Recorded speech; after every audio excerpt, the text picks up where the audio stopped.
E amanhã à noite, para a torta, toma lugar um evento organizado pela Associação de Alzheimer de Aruba, na lograr trazer um experto de organização americana que lo bem conta de último desenvolvimento na ronda malesa aqui. Alzheimer é uma enfermidade bem conhecida no Noticia, em qual o paciente começa a sofrer de demência.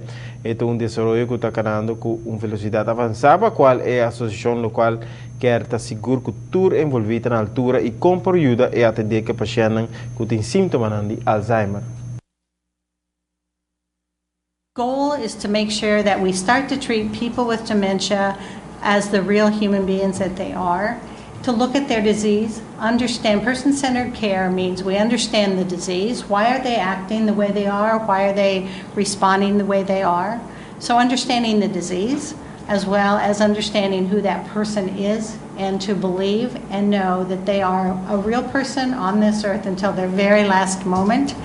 And we need to have a shift in our perspective on how we treat and care for people with dementia.